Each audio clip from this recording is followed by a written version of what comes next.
We continue on Sports Bit, Betting Insight today. Paulie and Teddy. Follow us on Twitter at Paulie Howard at Teddy_covers. Thursday, Birmingham Bowl, 2 o'clock Eastern, 11 Pacific. South Florida and South Carolina. South Florida 10, 62 the total. Look at now, the SEC had a bad year, and they're not off to a good start in the bowl games as well. But an SEC team catching double digits here, Teddy, and another coach that left, Taggart, takes the Oregon job.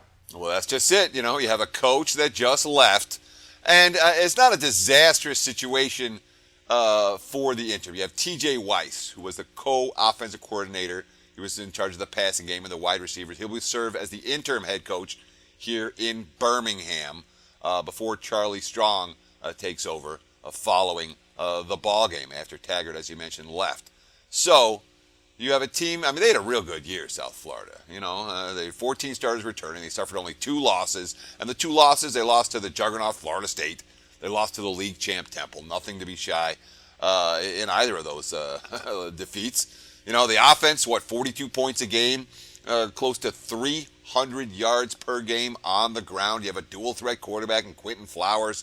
The AAC Offensive Player of the Year, number 10 in the nation in a total offense.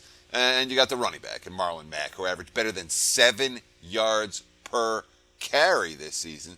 So all this stuff, again, factored into the number. That's why we're talking about USF laying this type of a price against an SEC team. The question, of course, as we talked about at the top of the show, with so many of the bigger favorites falling in early season play, is this another potential upset possibility, or at least a chance for South Carolina to hang tough? Well, can they move the ball and score points? The offense was atrocious for much of the season. Well, the Bulls' defense is pretty atrocious. They gave up 31 points a game. They gave up close to 5 yards per carry.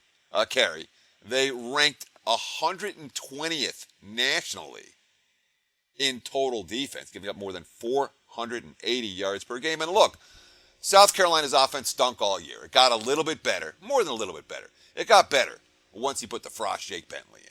They were going to keep the red shirt on him, and they just had to take the red shirt off.